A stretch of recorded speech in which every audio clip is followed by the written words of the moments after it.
ఏంటి ఏనుగు పేరు ఏంటి? గజేంద్ర. గట్టిగా అనండి. ఏంటి?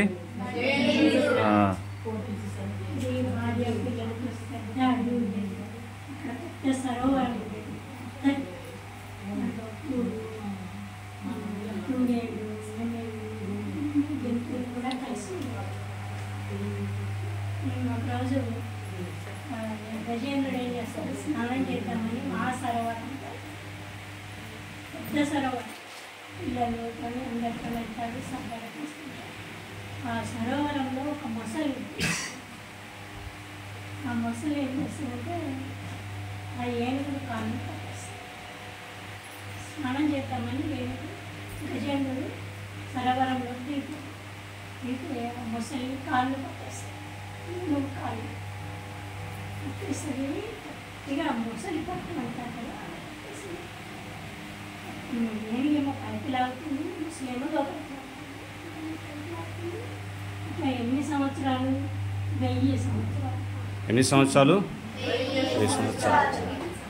కిందికి పైకి, కిందికి పైకి లాగి లాగి లాగి ఏనుగు యొక్క శక్తి నశించిపోయింది, లాగలేకపోతుంది.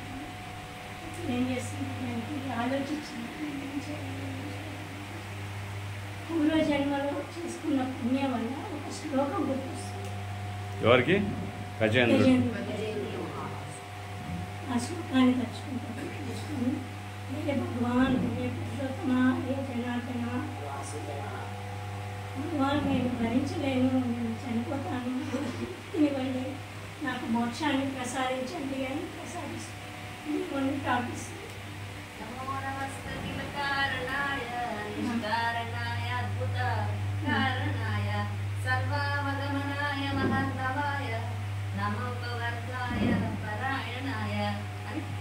అని గజేంద్రుడు భగవంతుని ప్రార్థిస్తాడు. భగవంతుడు పూర్వజన్మ జ్ఞానం వల్ల, ఈ జన్మ జ్ఞానం కాదు, పూర్వజన్మలో చేసిన పుణ్యం వల్ల దానికి ఆ శ్లోకం గుర్తొచ్చింది. ఆ శ్లోకం పాడుతుంది. అప్పుడు విష్ణుమూర్తిని వచ్చేస్తుంది.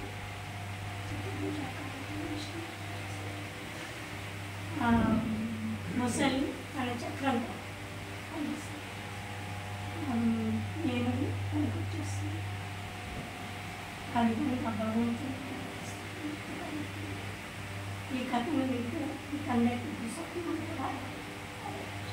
సో విన్నారుగా. హరి బోల్. జై గజేంద్ర మోక్షంకి.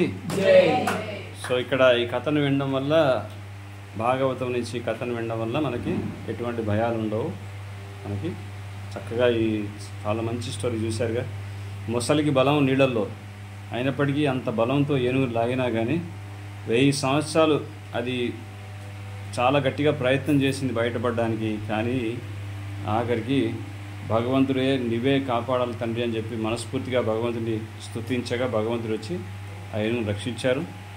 ఆ విధంగా గజేంద్రుడికి మోక్షాన్ని కూడా ప్రసాదించారు. హరే కృష్ణ హరే కృష్ణ కృష్ణ కృష్ణ హరే హరే, హరే రామ రామ రామ హరే హరే.